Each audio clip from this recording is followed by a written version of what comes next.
Elle a vu le jour en l'an 2000. Depuis, la médiation familiale a permis d'apporter un soutien gratuit à de nombreux couples qui ont été amenés à se séparer.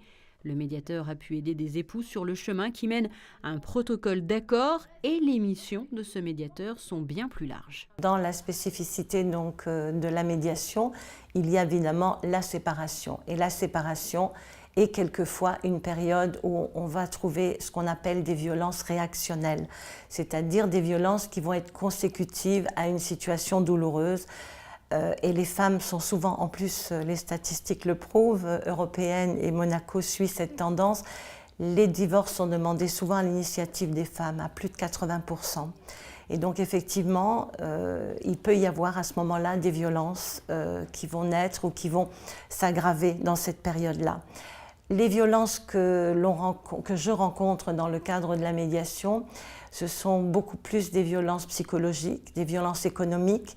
C'est « Ah, tu as demandé le divorce, eh bien, je vais commencer par te prendre la carte bancaire, etc., etc. » Ça va être une dévalorisation de la personne.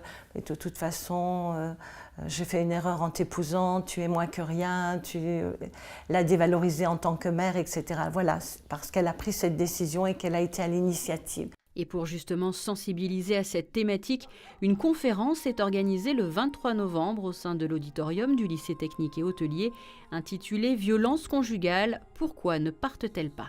On a eu des réunions de préparation et c'est vrai qu'a émergé dans ce cadre-là l'idée que ce soit les avocats, que ce soit les thérapeutes, non, parce qu'ils sont sensibilisés et formés, mais les avocats, les assistants sociaux, la police, les urgences, il fallait qu'on se réunisse et qu'on travaille ensemble et qu'on ait des outils pour mieux comprendre ces femmes. Donc, docteur Irigoyen qui a fait un travail sur le harcèlement au travail, on voit ce qui se passe en ce moment, le harcèlement à tous égards, va nous expliquer, puisque ça a fait partie vraiment d'une recherche qu'elle a pu faire et de colloques avec des professionnels, comment on va accompagner ces personnes et c'est un travail de longue haleine. Et cette conférence organisée 48 heures avant la journée mondiale de lutte contre les violences faites aux femmes sera aussi l'occasion de rappeler que toute forme de violence est intolérable, qu'elle soit physique ou morale.